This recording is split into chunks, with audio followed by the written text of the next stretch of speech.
लोकसभा चुनाव से पहले मंगलवार यानी 27 फरवरी को हुए राज्यसभा चुनाव के नतीजे किसी सेमीफाइनल से कम नहीं थे, लेकिन यहाँ भी एनडीए को हराने के लिए बना महागठबंधन इंडिया कमाल नहीं कर पाया।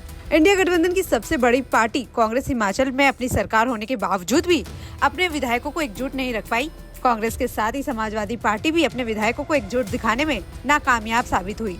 यूपी से लेकर हिमाचल तक राज्यसभा चुनाव में जिस तरह से कांग्रेस और सपा के विधायकों ने क्रॉस वोटिंग कर बीजेपी उम्मीदवार की जीत की राह आसान की है, उससे ये भी दिखाई दे रहा है कि लोकसभा चुनाव से पहले ही बने इंडिया गठबंधन के नेताओं में खलबली मची हुई है। 15 सीटों पर हुई वोटिंग के नतीजे आ गए हैं। यूपी की 10 सीटों में से बीजेपी ने क्रॉस वोटिंग के बाद 8 सीटें जीत ली है। सपा 2 सीटें जीतने में कामयाब रही। कर्नाटक की 4 सीटों पर वोटिंग हुई थी, जिसमें से सत्ताधारी कांग्रेस ने 3 सीटों पर जीत हासिल की। 1 सीट बीजेपी के खाते में गई।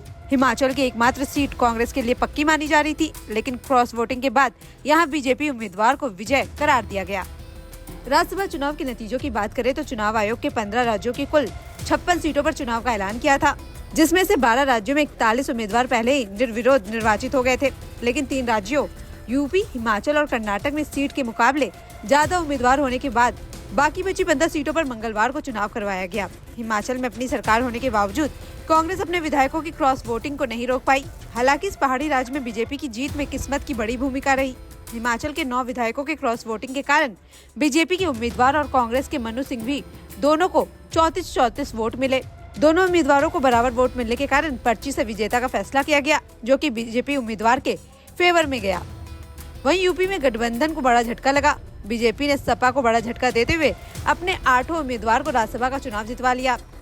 बीजेपी ने एक बड़ा राजनीतिक दांव खेलते हुए यूपी में अपने 8वें उम्मीदवार संजय सेठ को भी चुनाव जितवा लिया। यूपी में राज्यसभा की 10 सीटों के लिए 11 उम्मीदवार मैदान में थे। बीजेपी के सभी 8 उम्मीदवारों आरपीएन सिंह, चौधरी तेजवीर सिंह, साधना सिंह, अमृतपाल मौर्य, संगीता बलवंत, नवीन जैन और संजय सेठ को जीत हासिल हुई। वहीं सपा के सिर्फ 2 उम्मीदवार जया बच्चन और रामजी लाल सुमन ही चुनाव जीत पाए, लेकिन सपा के तीसरे उम्मीदवार को सपा विधायकों की क्रॉस वोटिंग के कारण हार का सामना करना पड़ा। कर्नाटक में उम्मीदवारों की माने तो कांग्रेस के अजय माखन समेत 3 उम्मीदवार और बीजेपी के 1 उम्मीदवार नारायण सौरभ भांगड़े को जीत हासिल हुई। वहीं जेडीएस से चुनाव लड़ रहे 5वें उम्मीदवार के रेड्डी को हार का सामना करना पड़ा। राज्यसभा चुनाव में ये बड़ी जीत हासिल कर बीजेपी ने न सिर्फ इंडिया गठबंधन को राजनीतिक मैदान में पछाड़ा, बल्कि इस जीत के साथ ही बीजेपी के नेतृत्व वाले एनडीए गठबंधन को राज्यसभा में भी बहुमत हासिल हो गया है। नमस्कार, मैं हूं मानक गुप्ता। अगर आपको हमारा ये वीडियो पसंद आया हो तो इसे लाइक और शेयर जरूर करें, और हाँ, हमें सब्सक्राइब और फॉलो करना ना भूलें, ताकि आप देश और दुनिया की कोई खबर मिस ना करें। तो जुड़े रहिए हमारे साथ और देखते रहिए न्यूज़ 24।